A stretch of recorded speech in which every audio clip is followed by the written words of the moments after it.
कि भगवान शिव में या गुरु शिव में क्या अंतर है। वो जो भगवान है ना, वह मुर्गी भी है और मुर्गी को खाने वाला भी है, वह गाय भी है, वह बाघ भी है, वह डॉक्टर भी है, वह रोगी भी है। रोगी के रूप में वह बीमार पड़ता है और डॉक्टर के रूप में चिकित्सा करता है। भगवान जो है वो सबसे अलग थलग रख के भी आपके साथ है, लेकिन गुरु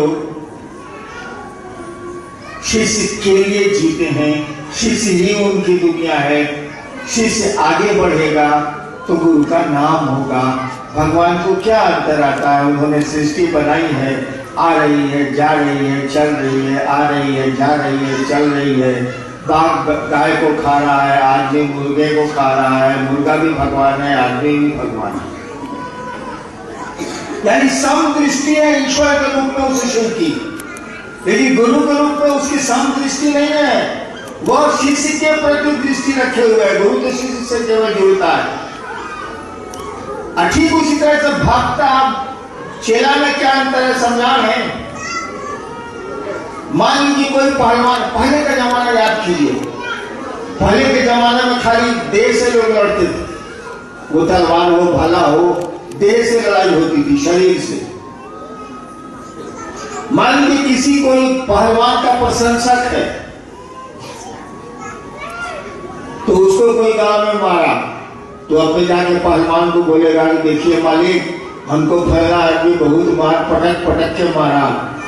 तो पहलवान आदमी भेजेगा, उस आदमी को बुलवावेगा और उसको पीटेगा या पिटवाएगा, करेगा है कि पहलवान का उद्धार था जो पिटाया है।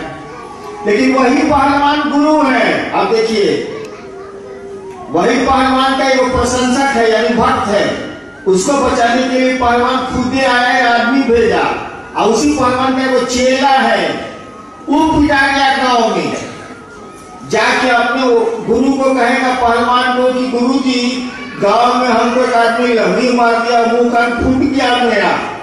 तो पहलवान कहेगा जो गुरु है उसका इन्हें आप दूध तड़ी मारेगा चेले को, कहेगा रे साला तुमको हम सिखाया क्या जो पटका गया। तो शिव गुरु के रूप में शिष्य को अपने जैसा बना दिया। पहलवान गुरु होगा तो क्या बनावेगा बताइए तो? पहलवान। पॉकेट मार गुरु होगा तो क्या बनावेगा? पॉकेट मार। शिव गुरु होगा तो आपको शिव बनाएगा, आपके मन को शिव जैसा बना देगा। चलो दूसरी ऐसा है कि शिव को गुरु बनाने के लिए कोई बाध्यता क्यों नहीं है? एक सवाल है कि शिव को गुरु बनाने के लिए कोई रोकथाम नहीं है। काहे? यानी मांस नहीं खाना है, मछली नहीं खाना है, पी नहीं करना है, दूध नहीं करना है, होता है। सवाल है कि शिव को गुरु बनाने में नियम सब काहे नहीं?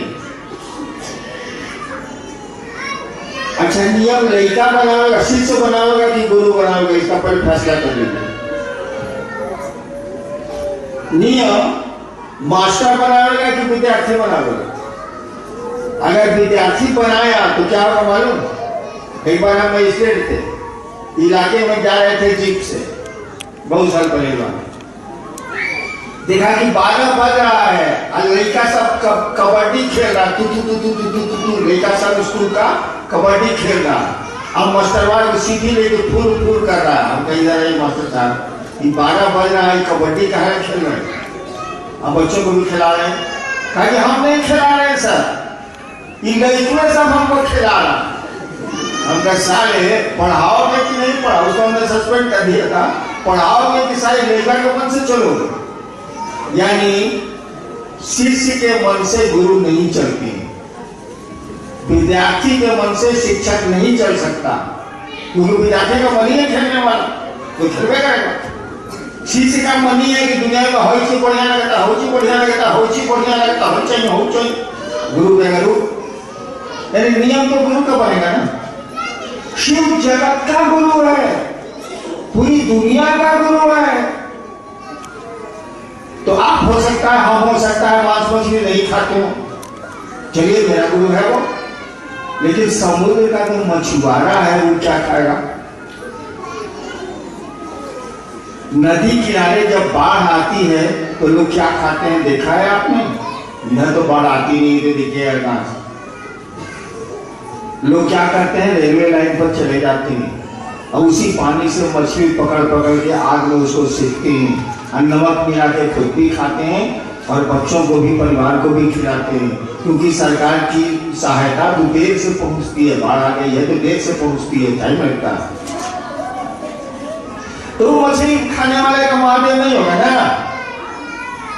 साग खाने वाले का महादेव, मांस खाने वाले का महादेव नहीं, गाय का महादेव, अब बाघ का क्या? कुकू। अरे सबका तो वो महादेव है,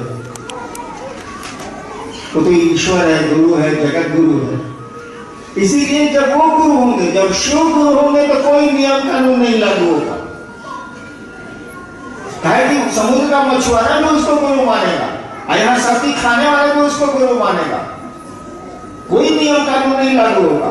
लाल कपड़ा पहनने वाला भी उसको गुरु मानेगा और करिया कपड़ा पहनने वाला भी उसको गुरु मानेगा, करिया आदमी भी उसको गुरु मानेगा, गोर आदमी भी उसको गुरु मानेगा। वो तो ईश्वर है, सबका है, गुरु है, सबका है, जगत गुरु है, इसलिए कोई नियम नहीं लागू किए गए।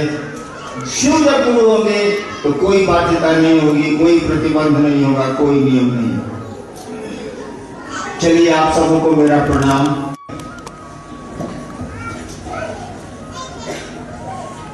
जिन्होंने कोई पढ़ाई नहीं पढ़ी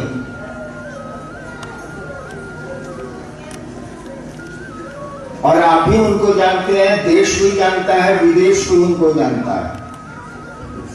कहा जाता है कि कबीर ने कोई पढ़ाई नहीं पढ़ी, लेकिन कबीर का नाम हम आप जानते हैं। रैदास ने कोई पढ़ाई नहीं पढ़ी, वो तो बेचारा जूता सीता था, लेकिन पूरा देश रैदास को जानता है, उसकी जयंती मनाई जाती है। दक्षिण भारत में भी कई लोग हुए हैं जिनको दुनिया जानती है, तिरुमला है और लोग, जिससे कोई पढ़ाई नहीं पढ़ी, पढ़ना जानता ही नहीं था, लिखना जानता ही नहीं था, लेकिन पूरी दुनिया उसको जानती है। आखिर इन लोगों ने कौन सी पढ़ाई पढ़ी?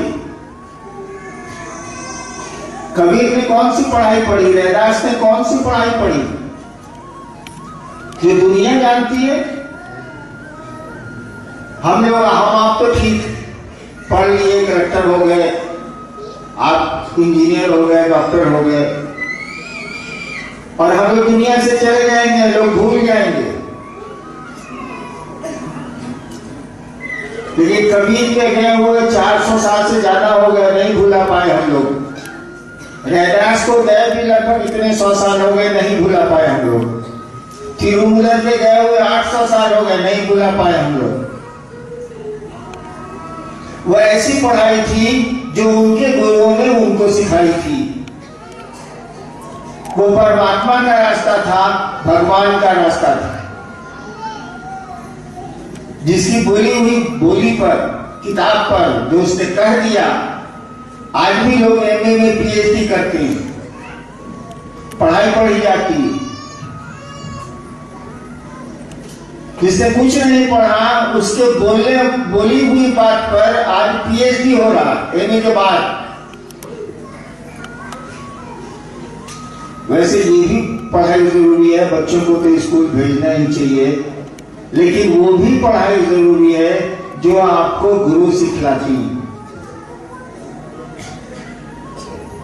आपने सुना है यहाँ शिव गुरु की बात हो रही है। शिव से बड़ा ना कोई भगवान है, ना कोई देवता, ना कोई गुरु है। शिव को ही भगवान कहते हैं, शिव को ही जगत गुरु कहते हैं, और शिव को ही महादेव कहते हैं। महादेव शब्द का अर्थ ही होता है देवताओं में महान। महादेव शब्द का ही अर्थ। उसी शिव को गुरु मानने की बात कही जा रही है, अपना गुरु मानने की बात कही जा रही है। सरकारी मकान गिर गया, किसी को चिंता नहीं होती है, लेकिन अपना मकान में थोड़ी गड़बड़ी हो गई तो सभी चिंतित होते हैं।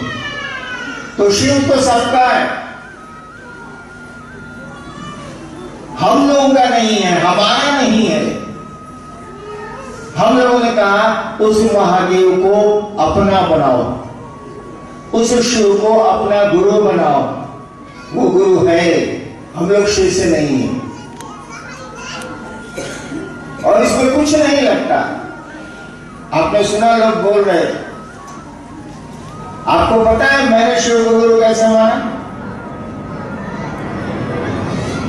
शायद प्रोफेसर साहब बता रहे होंगे, मैं उस समय नहीं था। मैंने शिव को गुरु माना था, उस समय मैं कानून का विद्यार्थी था, लॉ में पढ़ता था पटना में। श्मशान जाता था, एक रात श्मशान में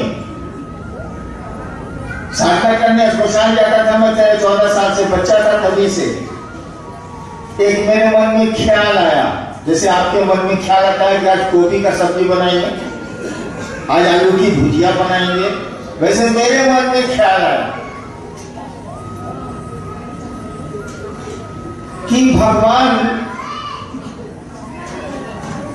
गुरु को भगवान कहा जाता है कि गुरु भगवान होते हैं। तो मेरे मन में ख्याल आया कि भगवान गुरु कहे नहीं है, जब गुरु भगवान है तो भगवान गुरु कहे नहीं है। भगवान मैं जानता था शिव को, सही भी है, भारत का आध्यात्म शिव को ईश्वर कहता है। भगवान मैं जानता था महादेव को, मैंने महादेव को गुरु मान लिया, लेकिन मैं नहीं जानता था कि शिव गुरु है, मुझको पता नहीं था। केवल सोचा था मैंने कि शिव को मैं गुरु मानूंगा, मुझको किसी ने कहा नहीं था, मैंने कहीं पढ़ा नहीं था उस समय।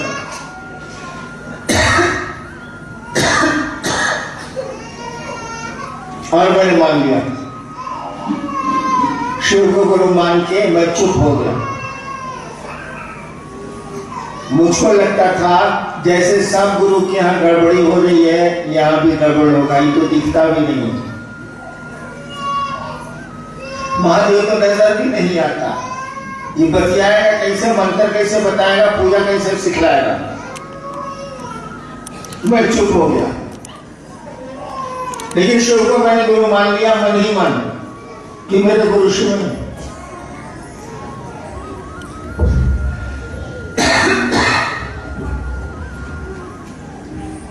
हम माना था काहे के लिए? बहुत आदमी शिव को की पूजा करता है या गुरु मानता है बेटा बेटी के लिए। हमारा तो ब्याह नहीं हुआ तो बेटा बेटी कहां से?